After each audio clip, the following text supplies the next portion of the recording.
ഞങ്ങളും ക്രൂശിക്കപ്പെട്ട ക്രിസ്തുവിനെ പ്രസംഗിക്കുന്നു. ദൈവ തിരുനാമത്തിന് മഹത്വം ഉണ്ടാകട്ടെ. കർത്താവായ യേശുക്രിസ്തുവിൻ്റെ അതിപരിശുദ്ധമായ നാമത്തിൽ നിങ്ങൾക്കെല്ലാവർക്കും എൻ്റെ സ്നേഹവന്ദനം. കഴിഞ്ഞ കുറേ നാളുകളായി നാം ചിന്തിച്ചു വന്നിരുന്നതായ വേദഭാഗം ദൈവസ്നേഹം എന്നുള്ളതാണ്. ദൈവസ്നേഹം എങ്ങനെയാണ് ഉളവാകുന്നത്? അതിനാധാരമായിട്ട് നാം ധ്യാനിച്ചു വന്ന വാക്യം തീമോത്തിയോസിന് അപ്പോസ്തലനായ പൗലോസ് എഴുതിയ ഒന്നാമത്തെ ലേഖനം 1-ാം അധ്യായത്തിൻ്റെ 5-ാം വാക്യമായിരുന്നു. 1 തീമോത്തിയോസ് 1:5. ആജ്ഞയുടെ ഉദ്ദേശമോ ശുദ്ധഹൃദയം, നല്ല മനസാക്ഷി, നിർവ്യാജ വിശ്വാസം എന്നിവയാൽ ഉളവാകുന്ന സ്നേഹം തന്നെ. ശുദ്ധഹൃദയം 1, 2 നല്ല മനസാക്ഷി, 3 നിർവ്യാജ വിശ്വാസം. ഇവയാൽ ഉളവാകുന്ന ദൈവസ്നേഹം. അപ്പോസ്തലൻ തീമോത്തിയോസിനോട് പറയുകയാണ്, ആസിയയിലെ ബിഷപ്പായ തീമോത്തിയോസിനോട് പറയുകയാണ്, നിൻ്റെ ശുശ്രൂഷയെക്കുറിച്ച് ഞാൻ ഈ കുറേ കാര്യങ്ങൾ നിന്നോട് പറയുന്നത്, ഞാൻ പറയാൻ ഉദ്ദേശിക്കുന്നതും അതിൻ്റെ ഉദ്ദേശമെന്ന് പറയുന്നത് ദൈവസ്നേഹം ഉളവാകണം. ദൈവസ്നേഹം, അതിന് ഒരു നല്ല ശുദ്ധ ഹൃദയം വേണം. എപ്പോഴും ഒരു ശുശ്രൂഷകൻ ശുദ്ധഹൃദയമുള്ളവനായിരിക്കണം. അത് കേൾക്കുന്നവർക്കും ശുദ്ധഹൃദയം ഉണ്ടാകണം.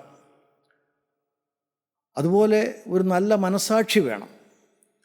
വചനം ശ്രദ്ധിക്കുവാനും വചനം അനുസരിക്കുവാനും വചനത്തെ മാനിക്കുവാനുമുള്ള ഒരു നല്ല മനസാക്ഷി. 3-ാമത്തെ കാര്യം ഒരു നിർവ്യാജമായ വിശ്വാസം. ഞാൻ നിന്നിൽ നിന്ന് ആഗ്രഹിക്കുന്നത്, അപ്പോസ്തലൻ പറയുന്നതിൻ്റെ ചുരുക്കം ഇതാണ്, വലിയ വേദശാസ്ത്ര പാണ്ഡിത്യമോ അല്ലെങ്കിൽ തിയോളജിക്കൽ ഡിഗ്രികളോ ഒന്നുമല്ല. അതൊന്നുമല്ല വേണ്ടത്. തത്വജ്ഞാനവും അല്ല. ആകെ വേണ്ടത് ഒരു നിർവ്യാജമായ വിശ്വാസം. യേശുക്രിസ്തു എന്ന രക്ഷിതാവായ എൻ്റെ ദൈവത്തിൽ ഒരു നിർവ്യാജമായ വിശ്വാസം, ഒരു വ്യാജവുമില്ലാത്ത ഒരു വിശ്വാസം, മുഴുവൻ ഹൃദയം കൊണ്ടും സ്നേഹിക്കുന്നതായ, മുഴുവൻ ഹൃദയം കൊണ്ടും വിശ്വസിക്കുന്നതായ ഒരു നിർവ്യാജമായ വിശ്വാസം. അതാണ് നിൻ്റെ ശുശ്രൂഷയാൽ ദൈവത്തെങ്കിലേക്ക് തിരിയുന്ന ഓരോരുത്തർക്കും ഉണ്ടാകണം. അതും നിനക്കും ഉണ്ടാകണം. നിർവ്യാജമായൊരു വിശ്വാസം. എന്താണ് നിർവ്യാജമായ വിശ്വാസം? നമുക്കറിയാം പ്രിയപ്പെട്ടവരെ. കർത്താവായ യേശുക്രിസ്തു ഈ ഭൂമിയിലേക്ക് തിരുവവതാരം ചെയ്തത് എന്നെ രക്ഷിക്കാനാണ്. എന്നെ പാപത്തിൽ നിന്ന് സ്വാതന്ത്ര്യം തന്ന് രക്ഷിച്ച് എന്നെ ഒരു വിശുദ്ധനാക്കി ദൈവരാജ്യത്തിലേക്ക് എന്നെ കൈക്കൊള്ളുവാനാണ്. ജഡമയന്മാരായ മൺമയന്മാരായ നമ്മെ വിൺമയന്മാരാക്കി തീർക്കാനാണ് കർത്താവ് വന്നത്. അങ്ങനെയാണ് പിതാക്കന്മാർ ആരാധനാഗീതത്തിൽ പാടുന്നത്. നിർമ്മലമാമുദരെ നിർമ്മലമായി വന്നു വസിച്ചൊരു നിർമ്മലനാം ആത്മജനെ പ്രേഷിപ്പിച്ചവനാം നിർമ്മലതാതൻ സംസ്തുത്യൻ തൻ സാമ്യം നാം പൂണ്ടിടുവാൻ നമ്മുടെ സാമ്യം അവൻ പൂണ്ടു. നമ്മെ തൻ പിതൃസുതരാക്കി പാവനറൂഹയോടു ചേർപ്പാൻ മാനവരൂപം സ്വയമേറ്റാൻ. എന്തിനാണ് ആ നിർമ്മല കന്യകയുടെ ഉദരത്തിൽ കർത്താവായ യേശുക്രിസ്തു പിറന്നത്? മൺമയനായ എന്നെ വിൺമയനാക്കാൻ വേണ്ടിയാണ്. തൻ സാമ്യം നാം പൂണ്ടിടുവാൻ, അവൻ്റെ സാമ്യം, അവൻ്റെ ഛായ, അവൻ്റെ പ്രതിരൂപം എനിക്ക് പ്രാപിക്കാൻ വേണ്ടിയാണ്. ദൈവത്തിൻ്റെ ഛായ, യേശുക്രിസ്തുവിൻ്റെ ഛായ, അത് അവൻ്റെ സാമ്യം എനിക്കും പ്രാപിക്കാൻ വേണ്ടിയാണ് കർത്താവായ യേശുക്രിസ്തു ഭൂമിയിലേക്ക് വന്നത്. അങ്ങനെ എന്നെ അവൻ്റെ സാമ്യം അവൻ്റെ ഛായ ഉള്ളവനാക്കി മാറ്റി, അവനെപ്പോലെ ഉള്ളവനാക്കി മാറ്റി എന്നെ സ്വർഗരാജ്യത്തിലേക്ക് കൈക്കൊള്ളുവാനാണ് കർത്താവ് വന്നത്. മനുഷ്യാവതാരത്തിൻ്റെ ലക്ഷ്യം അതാണ്. അതിനാണ് കർത്താവ് വന്നത്. ദൈവത്തിന് സ്തോത്രം. ആ ഒരേ ഒരു ലക്ഷ്യമാണ് അതിനകത്തുള്ളത്. ഇന്നും ദൈവവചനം പ്രസംഗിക്കുന്നതിൻ്റെയും കേൾക്കുന്നതിൻ്റെയും കൂട്ടായ്മകൾ നടത്തുന്നതിൻ്റെയും ദേവാലയങ്ങളിൽ ആരാധന നടത്തുന്നതിൻ്റെയും സഭകളുടെയും എല്ലാം ലക്ഷ്യം അത് മാത്രമാണ്. അത് മാത്രമായിരിക്കണം. യേശുവിൻ്റെ ഛായ പ്രാപിക്കുക. എന്താണ് യേശുവിൻ്റെ ഛായ? ഒന്നത് വിശുദ്ധിയാണ്. യേശുവിനെ പോലെ വിശുദ്ധനാകുക, ദൈവത്തെപ്പോലെ വിശുദ്ധി പ്രാപിക്കുക. 2, യേശുവിൻ്റെ സ്നേഹം പ്രാപിക്കുക, സ്നേഹത്താൽ നിറയുക. വിശുദ്ധിയുടെ നിറവ്, സ്നേഹത്തിൻ്റെ നിറവ്. ഇത് നാം പ്രാപിച്ചു കഴിയുമ്പോൾ അതാണ് ദൈവത്തിൻ്റെ ഛായ എന്ന് പറയുന്നത്. ഈ മൺമയനായൊരു മനുഷ്യൻ ഇന്ന് ജഡസ്വഭാവമുണ്ട്. ഇന്നത്തെ പ്രകൃതങ്ങളെല്ലാം വളരെ വളരെ നിന്ദ്യമായ സ്വഭാവങ്ങളാണ്. മറ്റുള്ളവരോട് ക്രൂരതയോടെ പെരുമാറുകയും മറ്റുള്ളവരെ ദുഷിക്കുകയും മറ്റുള്ളവരോട് വഴക്കും പിണക്കവും എല്ലാം വെച്ചുകൊണ്ടിരിക്കുകയും, അതുപോലെ ജീവിതത്തിൻ്റെ ലക്ഷ്യങ്ങളെല്ലാം മാറി പണമുണ്ടാക്കണം, ലോകത്തിലേക്ക് ഇറങ്ങിപ്പോകണം, ലോകമയത്വം, എന്നെ എല്ലാവരും മാനിക്കണം, എന്നെ എല്ലാവരും സ്നേഹിക്കണം, എന്നെ ഞാൻ പ്രിയപ്പെട്ടവരെ, അങ്ങനെ ജഡമയത്വവും ലോകമയത്വവും നിറഞ്ഞിരിക്കുന്നതായ ഈ ആളത്വം അത് രൂപാന്തരപ്പെട്ട് യേശുവിൻ്റെ ഛായ പ്രാപിക്കണം. ഇതെല്ലാം പോകണം. യേശു ഹൃദയത്തിൽ വരുമ്പോൾ എല്ലാം പോകും. കർത്താവായ യേശു ക്രിസ്തു എൻ്റെ ഹൃദയത്തിൽ വന്നാൽ ഇതെല്ലാം പോകും. ഈ പാപപ്രകൃതങ്ങളെല്ലാം വേരോടെ കത്തിപ്പോകും. പരിശുദ്ധാത്മാവ് പ്രവർത്തിക്കുമ്പോൾ, വചനം കേൾക്കുമ്പോൾ പരിശുദ്ധാത്മാവുള്ള വചനമാണെങ്കിൽ എല്ലാം കത്തിപ്പോകും. അതിനാണ് വചനം. ഈ എഴുതപ്പെട്ട വചനം പ്രസ്താവിക്കുന്നത് അതിനുവേണ്ടിയാണ്.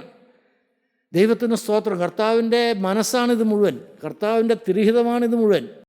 അത് വെളിപ്പെടുത്തി തരുമ്പോൾ നാം ആൾ മാറും. ദൈവത്തിന് സ്തോത്രം. വിശുദ്ധി പ്രാപിക്കും, പാപം മാറും, സ്നേഹം കൊണ്ട് നിറയും. 2, മറ്റുള്ളവരോടുള്ള സ്നേഹം. ദൈവത്തിൻ്റെ സ്നേഹം എന്നിൽ നിറയുമ്പോൾ ഞാൻ മറ്റുള്ളവരെ സ്നേഹിക്കും. ദൈവസ്നേഹം എന്നിൽ നിറയുമ്പോൾ മറ്റുള്ളവരോടുള്ള സ്നേഹം എന്നിൽ വർദ്ധിച്ചു വരും. മറ്റുള്ളവരെ സ്നേഹിക്കാൻ തുടങ്ങും. പ്രിയപ്പെട്ടവരെ, അങ്ങനെ മറ്റുള്ളവരെ സ്നേഹിക്കുമ്പോൾ അതൊരു കുടുംബമാണെങ്കിൽ ആ കുടുംബത്തിൽ സ്വർഗം സ്ഥാപിക്കപ്പെടും, സ്വർഗം തുടങ്ങും. ദൈവത്തിന് സ്തോത്രം. സാധാരണ ഇങ്ങനെ പറയും, ഹൃദയത്തിൽ സ്വർഗം തുടങ്ങിയാൽ കുടുംബത്തിൽ സ്വർഗം തുടങ്ങും. ഞാൻ ഒരാളുടെ ഹൃദയത്തിൽ, അത് അപ്പനാവട്ടെ, അമ്മയാകട്ടെ, ഭാര്യയാകട്ടെ, ഭർത്താവട്ടെ, മക്കളാകട്ടെ, എൻ്റെ ഹൃദയത്തിൽ സ്വർഗം തുടങ്ങിയാൽ, എന്താ സ്വർഗം തുടങ്ങുക എന്ന് പറഞ്ഞാൽ കർത്താവായ യേശു എൻ്റെ ഹൃദയത്തിൽ വന്ന് വാഴുക. ഹൃദയത്തിൽ സ്വർഗം തുടങ്ങിയാൽ ആ കുടുംബത്തിൽ സ്വർഗം തുടങ്ങും. ദൈവത്തിന് സ്തോത്രം. ഞാൻ എല്ലാവരെയും സ്നേഹിക്കാൻ തുടങ്ങും. ആരുടെയും തെറ്റുകൾ ഞാൻ കാണുകയില്ല. എൻ്റെ തെറ്റുകളെല്ലാം കണ്ട് ദൈവസന്നിധിയിൽ വിനയപ്പെട്ട് ഞാൻ കരഞ്ഞുകൊണ്ടിരിക്കും. പ്രിയപ്പെട്ടവരെ, അതാണ് വിശുദ്ധി എന്ന് പറയുന്നത്. ആ സ്വർഗീയമായ അനുഭവമാണ് നാം പ്രാപിക്കേണ്ടത്. നമ്മുടെ ഓരോ വചനവും ഫലം കായ്ക്കണം. നമ്മുടെ ഹൃദയത്തിൽ അത് പതിഞ്ഞിട്ട്, ഹൃദയം കൊണ്ട് അത് സ്വീകരിച്ചിട്ട് അത് ഫലം കായ്ക്കണം. നിങ്ങളുടെ ഉള്ളത്തിൽ സ്വർഗം തുടങ്ങണം. സ്നേഹം വരണം. മനഃപൂർവ്വം മറ്റുള്ള തെറ്റുകൾ ക്ഷമിക്കണം. അങ്ങനെ മറ്റുള്ളവരോട് നാം ക്ഷമിച്ച് അവരുടെ ഉള്ളിലും നമ്മോട് സ്നേഹവും ഒരു വലിയ ബഹുമാനവും അവരിലുണ്ടാകും. ദൈവത്തിന് സ്തോത്രം. പ്രിയപ്പെട്ട, അല്ലാതെ മറ്റുള്ളവരെ ബഹുമാനം ഭീഷണിപ്പെടുത്തി വാങ്ങേണ്ടതല്ല, അത് ചലഞ്ച് ചെയ്ത് ക്ലെയിം ചെയ്ത് വാങ്ങേണ്ടതല്ല.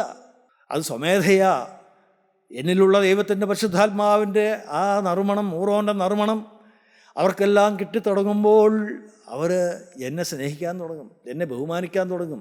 അതാണ് പ്രിയപ്പെട്ടവരെ ക്രിസ്തീയ ജീവിതം എന്ന് പറയുന്നത്.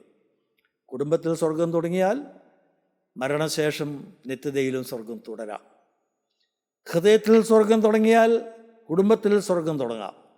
കുടുംബത്തിൽ സ്വർഗം തുടങ്ങിയാൽ മരണശേഷം നിത്യതയിലും സ്വർഗം തുടരും. സ്തോത്രം. നിത്യജീവൻ്റെ അവകാശിയായി നമുക്ക് മാറാം. ദൈവത്തിൻ്റെ സ്തോത്രം. അതാണ് ദൈവവചനത്തിൻ്റെ ഉദ്ദേശം എന്ന് പറയുന്നത്. ഒരു നിർവ്യാജമായ വിശ്വാസം, ശുദ്ധഹൃദയം, നല്ല മനസാക്ഷി, നിർവ്യാജമായ വിശ്വാസം. അപ്പോൾ ദൈവസ്നേഹം ഉളവാകും. ദൈവത്തിന് സ്തോത്രം. നമുക്ക് വായിക്കാം 1 കൊരിന്ത്യർ 2 അധ്യായം 1 മുതൽ 5 വരെയുള്ള വാക്യങ്ങൾ. ഞാനും സഹോദരന്മാരെ നിങ്ങളുടെ അടുക്കൽ വന്നപ്പോൾ വചനത്തിൻ്റെയോ ജ്ഞാനത്തിൻ്റെയോ വൈഭവം കൂടാതെ അത്രേ ദൈവത്തിൻ്റെ സാക്ഷ്യം നിങ്ങളോട് പ്രസ്താവിപ്പാൻ വന്നത്. ക്രൂശിക്കപ്പെട്ടവനായ യേശുക്രിസ്തുവിനെ അല്ലാതെ മറ്റൊന്നും അറിയാത്തവനായി നിങ്ങളുടെ ഇടയിൽ ഇരിക്കണം എന്ന് ഞാൻ നിർണയിച്ചു. ഞാൻ ബലഹീനതയോടും ഭയത്തോടും വളരെ നടുക്കത്തോടും കൂടെ നിങ്ങളുടെ ഇടയിൽ ഇരുന്നു. നിങ്ങളുടെ വിശ്വാസത്തിന് മനുഷ്യരുടെ ജ്ഞാനമല്ല, ദൈവത്തിൻ്റെ ശക്തി തന്നെ ആധാരമായിരിക്കേണ്ടതിന് എൻ്റെ വചനവും എൻ്റെ പ്രസംഗവും ജ്ഞാനത്തിൻ്റെ വശീകരണ വാക്കുകളാലല്ല, ആത്മാവിൻ്റെയും ശക്തിയുടെയും പ്രദർശനത്താലത്രേ ആയിരുന്നത്. ദൈവത്തിന് സ്തോത്രം. അപ്പോസ്തലൻ പറയുകയാണ്, വാട്ട് ഈസ് യുവർ മിഷൻ? ദൈവവേലയുടെ ആ മിഷൻ എന്താണ്? ലക്ഷ്യമെന്താണ്? ദൈവത്തിന് സ്തോത്രം. പ്രിയപ്പെട്ടവരെ, ആ ലക്ഷ്യമെന്ന് പറയുന്നത് വചനം കേൾക്കുന്ന മനുഷ്യരുടെ ഹൃദയത്തിൽ ആ വചനം സംഗ്രഹിച്ച് ആ പരിശുദ്ധാത്മാവിന് ശക്തി കൊണ്ട് അവർ രൂപാന്തരപ്പെടണം. ദൈവത്തിന് സ്തോത്രം. അതുകൊണ്ട് എപ്പോഴും വചനം അല്ലെങ്കിൽ ശുശ്രൂഷകളെല്ലാം തന്നെ എന്തായിരിക്കണം? അത് എൻ്റെ വചനവും എൻ്റെ പ്രസംഗവും ജ്ഞാനത്തിൻ്റെ വശീകരണ വാക്കുകളാലല്ല. എൻ്റെ അറിവിന് അതോടെ വലിയ പ്രസക്തിയില്ല. അറിവ് അത്യാവശ്യം കാര്യങ്ങൾ വേണം, വേദജ്ഞാനം വേണം, ശരിയാണ്. പക്ഷേ അതിൽ ഞാൻ അങ്ങേ അറ്റത്ത് എത്തിയിട്ട് എൻ്റെ ജ്ഞാനം മാത്രം പ്രസ്താവിച്ചാൽ, എൻ്റെ ബുദ്ധിയിൽ നിന്ന് എൻ്റെ ജ്ഞാനം പ്രസ്താവിച്ചാൽ ആർക്കും അത് പ്രയോജനപ്പെടുകയില്ല. പ്രിയപ്പെട്ടവരെ, ദൈവത്തിന് സ്തോത്രം. എന്നാൽ വേണ്ടതെന്താണ്?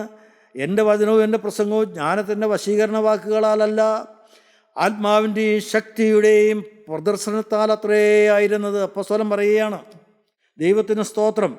പ്രിയപ്പെട്ടവരെ, അപ്പോസ്തലൻ ഒരിക്കലും സ്വന്തം ബുദ്ധിയിലോ അല്ലെങ്കിൽ ലോകത്തിൻ്റെ എന്തെങ്കിലും മാനമോ ബഹുമാനമോ ഒന്നും ആഗ്രഹിച്ചില്ല. അപ്പോസ്തലൻ ആഗ്രഹിച്ച ഒരേ ഒരു കാര്യം ആത്മാക്കളുടെ വീണ്ടെടുപ്പാണ്. ആത്മാക്കൾ വീണ്ടെടുക്കപ്പെടണം പാപത്തിൽ നിന്ന്, പിശാചിൻ്റെ കയ്യിൽ നിന്ന്, ഈ ലോകത്തിൻ്റെ കെട്ടുപാടുകളിൽ നിന്ന്, ആ ബന്ധനങ്ങളിൽ നിന്ന് ദൈവത്തിൻ്റെ പരിശുദ്ധാത്മാവ് ഈ കേൾക്കുന്ന മക്കളുടെ ആത്മാക്കളെ സ്വാതന്ത്ര്യപ്പെടുത്തി രക്ഷിക്കണം. അവർ ക്രിസ്തുവിനെ കണ്ടെത്തണം, ക്രൂസിലെ സ്നേഹം കാണണം. ദൈവത്തിന് സ്തോത്രം. ക്രൂസിൽ കർത്താവായ യേശു ക്രിസ്തു അനുഭവിച്ചതായ ത്യാഗമരണം അവർ കാണണം, ധ്യാനിക്കണം, അതിലേക്ക് അവർ ലയിച്ചു ചേരണം. ദൈവത്തിന് സ്തോത്രം. അതുകൊണ്ടാണ് പറയുന്നത്, ക്രൂശിക്കപ്പെട്ട ക്രിസ്തുവിനെ അല്ലാതെ മറ്റൊന്നും അറിയാത്തവനായി നിങ്ങളുടെ ഇടയിലിരിക്കണമെന്ന് ഞാൻ നിർണയിച്ചു. ദൈവത്തിന് സ്തോത്രം. പ്രിയപ്പെട്ടവരെ, ദൈവവേലയുടെ മർമ്മമാണ് ഈ പറയുന്നത്. ദൈവം ഏത് കർത്താവിൻ്റെ വേല ചെയ്യുന്ന എൻ്റെ സഹോദരങ്ങളെല്ലാം ഒന്ന് ശ്രദ്ധിക്കണമേ. നിങ്ങൾ ഉള്ളിൽ, എൻ്റെയും ഉള്ളിൽ എപ്പോഴും നിറഞ്ഞു നിൽക്കേണ്ടത് ക്രൂശിക്കപ്പെട്ടവനായ യേശു, അവനെ മാത്രം അറിഞ്ഞാൽ മതിയെന്ന് അപ്പോസ്തലൻ പറയുന്നത്.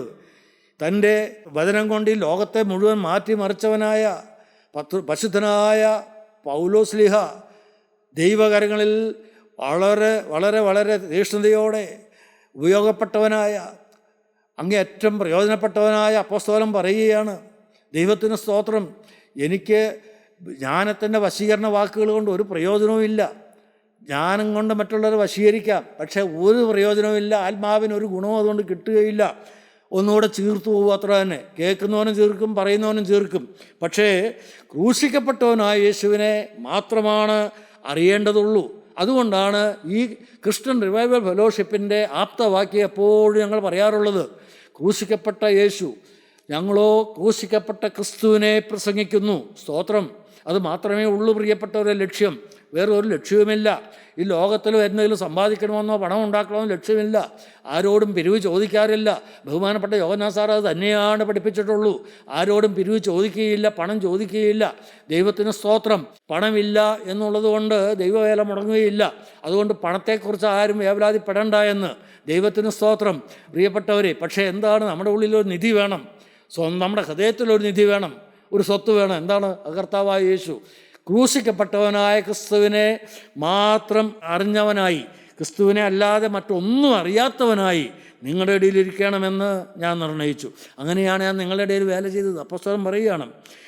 പിന്നെ അടുത്ത 3-ാം വാക്യം ഇങ്ങനെയാണ്, ഞാൻ ബലഹീനതയോടും ഭയത്തോടും വളരെ നടുക്കത്തോടും കൂടെ നിങ്ങളുടെ ഇടയിൽ ഇരുന്നു. നിങ്ങളുടെ വിശ്വാസത്തിന് മനുഷ്യരുടെ ജ്ഞാനമല്ല, ദൈവത്തിൻ്റെ ശക്തി തന്നെ ആധാരമായിരിക്കേണ്ടതിന് എൻ്റെ വചനവും എൻ്റെ പ്രസംഗവും ജ്ഞാനത്തിൻ്റെ വശീകരണ വാക്കുകളാലല്ല, ആത്മാവിൻ്റെയും ശക്തിയുടെയും പ്രദർശനത്താലത്രേ ആയിരുന്നത്. അപ്പോസ്തലൻ പറയുകയാണ്, ഞാൻ ലോകപ്രകാരം വലിയ ബലമുള്ളവനൊന്നും അല്ല, എൻ്റെ ശരീരം വളരെ വീക്കാണ്, അതും ശരീരസന്നിധിയോ ബലഹീനമത്രയെന്ന് വേറൊരു സ്ഥലത്ത് അപ്പോസ്തലൻ പറയുന്നുണ്ട്. ദൈവത്തിന് സ്തോത്രം. അതുപോലെ കണ്ണിലൊരു രോഗമുണ്ടായിരുന്നു അപ്പോസ്തലന്, നിങ്ങളുടെ കണ്ണ് ചൂഴ്ന്നെടുത്ത് എനിക്ക് തരുമായിരുന്നു എന്ന് അപ്പോസ്തലൻ പറയുന്നുണ്ട്. ഇതിനുവേണ്ടി അപ്പോസ്തലൻ ദൈവത്തോട് പ്രാർത്ഥിച്ചു, കർത്താവിനോട് പ്രാർത്ഥിച്ചു, കർത്താവേ ഇതൊന്ന് മാറ്റിത്തരാമോ, ഈ രോഗം ഒന്ന് മാറ്റിത്തരാമോ, ഈ ബന്ധനം ഒന്ന് മാറ്റിത്തരാമോ എന്ന് അപ്പോസ്തലൻ ചോദിച്ചു. ദൈവത്തിന് സ്തോത്രം. അപ്പോൾ കർത്താവിൻ്റെ മറുപടി എന്തായിരുന്നു അറിയാമോ? എൻ്റെ കൃപ പോരെ, നിനക്ക് മതിയല്ലോ മോനെ, എൻ്റെ കൃപ നിനക്ക് മതി എന്ന് പറഞ്ഞു. അപ്പോൾ ഈ ബലഹീനതകളെല്ലാം ഉണ്ടായിരുന്നു, ശരീരം ബലഹീനമായിരുന്നു. ഞാൻ ബലഹീനതയോടും ഭയത്തോടും, ദൈവവേല ചെയ്യുന്നത് ഭയത്തോടെ ആയിരിക്കണം, ബലഹീനതയോടും ഭയത്തോടും വളരെ നടുക്കത്തോടും കൂടെ നിങ്ങളുടെ ഇടയിലിരുന്നു. സ്തോത്രം. കാരണം ഞാൻ ശുശ്രൂഷിക്കുന്ന തീയാണ്, തീയല്ലോ ഈ മധുഹ, തീ ഇതിനെ ചുറ്റുന്നു എന്ന് പിതാക്കന്മാർ അൾത്താരയിലെ ആ ആരാധനയെക്കുറിച്ച് പാടുന്നുണ്ട്. തീയല്ലോ ഈ മധുഹ, തീ ഇറങ്ങുന്നു. കാരണം കർത്താവായ യേശുക്രിസ്തുവിൻ്റെ തിരുശരീരരക്തങ്ങളാണ് അവിടെ ആഘോഷിക്കപ്പെടുന്നത്. ആ തിരുശരീരരക്തങ്ങൾ വാഴ്ത്തുകയും അത് ജനത്തിന് ഭാഗിച്ചു കൊടുക്കുകയും ചെയ്യുമ്പോൾ അവിടെ തീയാണ് ഇറങ്ങുന്നത്. കാരണം കർത്താവിൻ്റെ ശരീരമാണ്, കർത്താവിൻ്റെ രക്തമാണ്. ആ കാസായും ആ വീഞ്ഞും കർത്താവായ യേശുക്രിസ്തുവിൻ്റെ ശരീരവും രക്തവുമാണ്. പ്രിയപ്പെട്ടവരെ, അതിനെയാണ് ആഘോഷിക്കുന്നത്. അതുകൊണ്ട് അത് ചെയ്യുന്നതായ, അത് ആഘോഷം അല്ലെങ്കിൽ ആരാധന നടത്തുന്നതായ പട്ടക്കാരും അത് ഏറ്റുപറയുന്നതായ ജനവും അതിനെ ശുശ്രൂഷിക്കുന്നതായ ശുശ്രൂഷക്കാരും അവരുടെ എല്ലാം നടുവിൽ തീ കത്തിക്കൊണ്ടിരിക്കുകയാണ്, സ്വർഗീയ അഗ്നി കത്തുകയാണ്. ദൈവത്തിന് സ്തോത്രം. പ്രിയപ്പെട്ടവരെ, അതുപോലെ തന്നെയാണ് ഒരു വചന ശുശ്രൂഷ. കർത്താവായ യേശുക്രിസ്തുവിനെ മാത്രം അറിഞ്ഞ് യേശുവിനെ മാത്രം അനുഭവിച്ചുകൊണ്ട് ആ സ്നേഹത്തിൻ്റെ അഗ്നി കത്തിക്കുന്ന ദൈവത്തിൻ്റെ വചനം പ്രാപിച്ച് മക്കൾക്ക് കൊടുക്കുമ്പോൾ അവിടെ തീ കത്തുകയാണ്. സ്തോത്രം. ആ തീയാണ് അവിടെ മറ്റുള്ളവരിലേക്ക് പ്രസരിക്കുന്നത്. തീ പരിശുദ്ധാത്മാവാണ്. പരിശുദ്ധാത്മാവാകുന്ന തീ സഹീയോൻ മാളികയിൽ ഇറങ്ങിയ സ്വർഗീയ അഗ്നി, ആ അഗ്നിയാണ് ഇറങ്ങുന്നത് ഓരോരുത്തരുടെ മേലും. പ്രിയപ്പെട്ടവരെ, അതുകൊണ്ട് എത്ര നടുക്കത്തോടും ഭയത്തോടും വളരെ ബലഹീനതയോടും കൂടെയാണ് ഞാൻ ഇരുന്നതെന്ന് മൂന്നാം സർഗത്തോളം എടുക്കപ്പെട്ട അപ്പോസ്തലനാണ് പറയുന്നത്. ദൈവമക്കളെ, അപ്പോൾ നമ്മുടെ എല്ലാം കാര്യം, എൻ്റെ കാര്യം എന്താണ്? ഞാൻ ചിന്തിക്കാറുണ്ട്, ഞാൻ ഭയത്തോടെ ചിന്തിക്കാറുണ്ട്, പ്രിയപ്പെട്ടവർ, നടുക്കത്തോടെ ചിന്തിക്കാറുണ്ട്. എൻ്റെ ദൈവമേ, എത്രയോ ഒരുക്കം വേണം, എത്രയോ വിശുദ്ധി വേണം. പ്രിയപ്പെട്ടവരെ, ദൈവ സ്നേഹത്താൽ നിറഞ്ഞു വേണ്ടേ ശുശ്രൂഷ ചെയ്യുവാൻ. ദൈവത്തിന് സ്തോത്രം. എങ്കിൽ മാത്രമേ ആത്മാക്കളെ നേടുവാൻ പറ്റുകയുള്ളൂ. സ്തോത്രം. വളരെ ക്രൂശിക്കപ്പെട്ടവനായ യേശുവിനെ അല്ലാതെ മറ്റൊന്നും അറിയാത്തവനായി നിങ്ങളുടെ ഇടയിൽ ഇരിക്കണമെന്ന് ഞാൻ നിർണയിച്ചു. ഞാൻ ബലഹീനതയോടും ഭയത്തോടും വളരെ നടുക്കത്തോടും കൂടെ നിങ്ങളുടെ ഇടയിൽ ഇരുന്നു. നിങ്ങളുടെ വിശ്വാസത്തിന് മനുഷ്യരുടെ ജ്ഞാനമല്ല, ദൈവത്തിൻ്റെ ശക്തി തന്നെ ആധാരമായിരിക്കേണ്ടതിന് എൻ്റെ വചനവും എൻ്റെ പ്രസംഗവും ജ്ഞാനത്തിൻ്റെ വശീകരണ വാക്കുകളാലല്ല, ആത്മാവിൻ്റെയും ശക്തിയുടെയും പ്രദർശനത്താൽ അത്രേ ആയിരുന്നത്. ദൈവത്തിന് സ്തോത്രം. ദൈവത്തിൻ്റെ വലിയ നാമം മഹത്വപ്പെടട്ടെ. പ്രിയപ്പെട്ടവരെ, keeping away from Christ centred life, അതാണ് ലോകസ്നേഹം. Keeping away from Christ centred life, അതാണ് ലോകസ്നേഹം എന്ന് പറയുന്നത്. ക്രിസ്തുവിൽ കേന്ദ്രീകൃതമായ അവസ്ഥയിൽ നിന്ന് മാറി അകന്നകന്നു പോകുന്നതാണ് ലോകസ്നേഹം. ക്രിസ്തുവിൻ്റെ സ്നേഹത്തിൽ നിന്ന് അകന്നു പോകുന്നതാണ് ലോകസ്നേഹം. ദൈവത്തിന് സ്തോത്രം. പ്രിയപ്പെട്ടവർ, അതുപോലെ ഒരു ക്രൈസ്റ്റ് സെൻറ്റേർഡ് മിനിസ്ട്രിയാണ് നമുക്ക് ആവശ്യം. ക്രിസ്തുവിൽ കേന്ദ്രീകൃതമായ ശുശ്രൂഷയാണ് ആവശ്യം. അതിൽ നിന്ന് അകന്നു പോയാൽ ആ ശുശ്രൂഷ ജഡത്തിലെ ശുശ്രൂഷയാകും. അത് എൻ്റെ സ്വന്തം ജ്ഞാനവും ബുദ്ധിയും കൊണ്ട് നടത്തുന്നതായ ഒരു അഭ്യാസമായി മാറും. പ്രിയപ്പെട്ടവരെ, അതുകൊണ്ട് ക്രൈസ്റ്റ് സെൻറ്റേർഡ് ആയിരിക്കണം നമ്മുടെ മിനിസ്ട്രി, നമ്മുടെ ശുശ്രൂഷ എന്ന് പറയുന്നത്. ദൈവത്തിന് സ്തോത്രം. 1 കൊരിന്ത്യർ 3-ാം അധ്യായത്തിൻ്റെ 16 നമുക്കറിയാവുന്ന വാക്യമാണ്, നിങ്ങൾക്കറിയാം. ദൈവത്തിന് സ്തോത്രം. നിങ്ങൾ ദൈവത്തിൻ്റെ മന്ദിരമെന്നും ദൈവത്തിൻ്റെ ആത്മാവ് നിങ്ങളിൽ വസിക്കുന്നു എന്നും അറിയുന്നില്ലയോ? ദൈവത്തിൻ്റെ ആത്മാവ് നിങ്ങളിൽ വസിക്കുന്നു എന്നും നിങ്ങൾ അറിയുന്നില്ലയോ? ദൈവത്തിൻ്റെ മന്ദിരം നശിപ്പിക്കുന്നവനെ ദൈവം നശിപ്പിക്കും. ദൈവത്തിൻ്റെ മന്ദിരം നശിപ്പിക്കുന്നവനെ ദൈവം നശിപ്പിക്കും. ദൈവത്തിന്റെ മന്ദിരം വിശുദ്ധമല്ലോ. ദൈവത്തിൻ്റെ മന്ദിരം വിശുദ്ധമല്ലോ. നിങ്ങളും അങ്ങനെ തന്നെ. നിങ്ങളും അങ്ങനെ തന്നെ. ദൈവത്തിന് സ്തോത്രം. ഇത് ദൈവത്തിൻ്റെ മന്ദിരമാണ്. ഈ ശരീരം എന്ന് പറയുന്നത് ദൈവത്തിൻ്റെ മന്ദിരമാണ്. അതുകൊണ്ട് ഈ മന്ദിരത്തെ നാം അശുദ്ധമാക്കിക്കൂടാ, അതിനെ നശിപ്പിച്ചുകൂടാ. ദോസ് ഹു ഡിഫൈലറ്റ് മൈ ടെമ്പിൾ, എൻ്റെ ഈ ആലയത്തെ തീണ്ടിക്കുന്നവൻ, അതിനെ അശുദ്ധമാക്കുന്നവൻ, ദൈവത്തിന് സ്തോത്രം, ദൈവത്തിൻ്റെ ആലയത്തെ അശുദ്ധമാക്കുന്നവനെ ദൈവം നശിപ്പിക്കുമെന്നാണ്. ദൈവത്തിന് സ്തോത്രം. He will destroy him that defiled my temple. ദൈവത്തിന് സ്തോത്രം. ദൈവത്തിൻ്റെ മന്ദിരം വിശുദ്ധമല്ലോ. നിങ്ങളും അങ്ങനെ തന്നെ. നിങ്ങളുടെ ശരീരവും ദൈവത്തിൻ്റെ മന്ദിരമെന്ന്. നിങ്ങളുടെ ശരീരം ദൈവത്തിൻ്റെ മന്ദിരമാണ്. പ്രിയപ്പെട്ടവരെ, ഇത് നാം കേട്ടുപോയാൽ പോരല്ലോ. ഇന്ന് ദൈവത്തിൻ്റെ മന്ദിരമാണോ? യേശു എൻ്റെ ഹൃദയത്തിലുണ്ടോ? എന്നിൽ കോപമുണ്ടോ? വാശിയുണ്ടോ? ഇഷ്ടക്കുറവുണ്ടോ? മുഷിച്ചലുണ്ടോ? അശുദ്ധിയുണ്ടോ? ലോകത്തോടുള്ള പറ്റുമാനമുണ്ടോ? മറ്റുള്ളവരെന്നെ മാനിക്കണമെന്നുള്ള അഹങ്കാരം പ്രകൃതമുണ്ടോ? പ്രിയപ്പെട്ടവരെ, ഇതെല്ലാം ഉണ്ടെങ്കിൽ ഒരിക്കലും ദൈവത്തിൻ്റെ മന്ദിരമല്ല. ഈ ശരീരം ദൈവത്തിൻ്റെ മന്ദിരം ആകേണ്ടതാണ്. എന്നാൽ അതിന്ന് അങ്ങനെ അല്ല. അംഗീകരിക്കണം പ്രിയപ്പെട്ടവരെ. ദൈവത്തിന് സ്തോത്രം. ഇന്ന് ദൈവത്തിൻ്റെ മന്ദിരത്തെ നാം നശിപ്പിച്ചുകൊണ്ടിരിക്കുകയാണ്. ദൈവത്തിൻ്റെ മന്ദിരം നശിപ്പിക്കുന്നവനെ ദൈവം നശിപ്പിക്കും. പ്രിയപ്പെട്ടവരെ, നാശമാണ് അവസാനം. അവസാനം നാശമാണ്. ഈ ലോകസ്നേഹവും ഈ സ്വയവും ഈ ജഡവും ഇതിൻ്റെ എല്ലാം അവസാനം നാശമാണെന്ന് ഓർത്തുകൊള്ളണം. ഒരു മരണമുണ്ടെന്ന് ഓർത്തുകൊള്ളണം. അത് ക്ഷണിക്കപ്പെടാത്ത അതിഥിയായി ഏത് നിമിഷവും കടന്നു വരാം. അതുകൊണ്ട് ഭയത്തോടെ വേണം നാം ജീവിക്കാൻ. പ്രത്യേകിച്ച് ശുശ്രൂഷ ചെയ്യുന്നവർ എത്രയോ ഭയത്തോടെ ജീവിക്കണം. പ്രിയപ്പെട്ടവരെ, ഭയത്തോടും നടുക്കത്തോടും വളരെ ബലഹീനതയോടും എന്നാണ് അപ്പസ്തലൻ പറയുന്നത്. എനിക്ക് സ്വന്തമായൊരു ശക്തിയുമില്ല, എനിക്കൊരു ബലവുമില്ല, എനിക്ക് ഭയമാണ്. ദൈവത്തിന് സ്തോത്രം. ഈ ജീവനുള്ള ദൈവത്തെ എൻ്റെ നാവിലെടുക്കാൻ ഞാൻ ആര്? കർത്താവായ യേശു ക്രിസ്തുവിനെ നാവുകൊണ്ട് വർണ്ണിക്കാൻ ഞാൻ ആര്? എനിക്ക് അതിനുള്ള യോഗ്യത എന്തുണ്ട്? പ്രിയപ്പെട്ടവരെ, നിസ്സാരനും ഭാവിയുമായ ഈ ദാസൻ, പ്രിയപ്പെട്ടവരെ, ഞാൻ എവിടെയും എപ്പോഴും ശുശ്രൂഷയ്ക്ക് എവിടെയെങ്കിലും ഒരവസരം കിട്ടുമ്പോൾ ഞാൻ എൻ്റെ ദൈവത്തോട് ഏറെ നേരം പ്രാർത്ഥിക്കും. കർത്താവേ, ഒന്ന് കഴുകിത്തരണമേ. കർത്താവേ, എൻ്റെ ആളത്തെ മുഴുവനായൊന്ന് കഴുകിത്തരണമേ. പരിശുദ്ധാത്മാവിന് തീ കൊണ്ടൊന്ന് കഴുകിത്തരണമേ. കർത്താവേ, നിൻ്റെ തിരുരക്തം കൊണ്ട് എന്നെ ഒന്ന് കഴുകണമേ. എൻ്റെ നാവില്ലാത്ത രക്തം തൊടിയിക്കണമേ. എത്രയോ വാക്കുകൾ, നീ ഇഷ്ടപ്പെടാത്ത വാക്കുകൾ, ദൂഷണങ്ങളും വേണ്ടാത്ത വാക്കുകളും കോപത്തോടെയുള്ള വാക്കുകളും വന്നുപോയി. കർത്താവ്, ഈ നാവിനെ ശുദ്ധീകരിച്ച് തിരുരക്തം പുരട്ടിത്തരണമേ. എൻ്റെ നെറ്റിമേൽ തിരുരക്തം പുരട്ടണമേ. എൻ്റെ കർത്താവ്, എന്നെ മുഴുവനായി ആ തിരുരക്തം കൊണ്ടൊന്ന് കഴുകണമേ. എൻ്റെ ഹൃദയം ആ തിരുരക്തം കൊണ്ടൊന്ന് കഴുകിത്തരണമേ. എൻ്റെ മനസാക്ഷി എൻ്റെ തലച്ചോറിനെ തിരുരക്തത്തിൽ മുക്കിയെടുക്കണമേ. എന്നെ വിശുദ്ധനാക്കണമേ കർത്താവേ. എന്നിട്ട് വേണം എനിക്ക് നിന്നെ സാക്ഷിക്കുവാൻ. ദൈവത്തിന് സ്തോത്രം.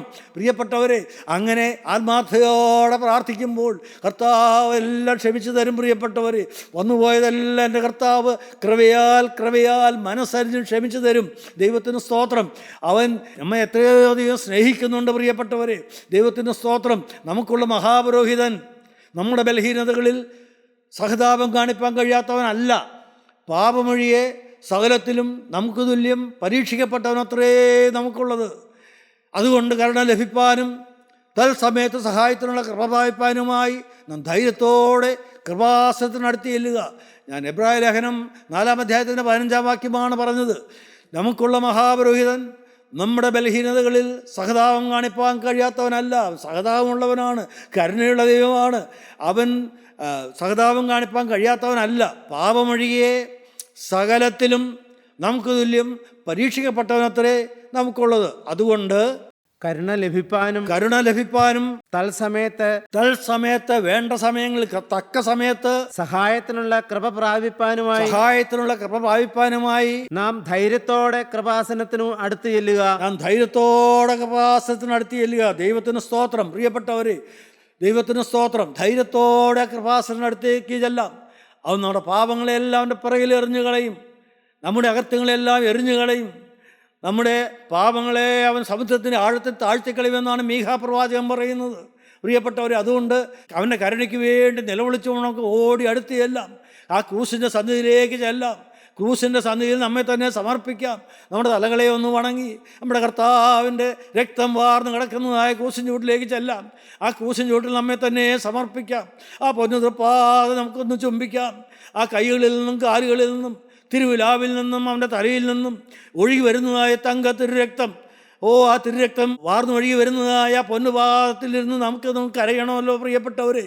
നമ്മുടെ പാപങ്ങളെ ഏറ്റു പറയണമല്ലോ. നമ്മൾക്ക് നമ്മുടെ ആളത്വങ്ങൾ മുഴുവനായി മാറ്റിത്തരാമെന്ന് പ്രാർത്ഥിക്കണമല്ലോ. നമുക്ക് അവനോട് യാചിക്കണമല്ലോ.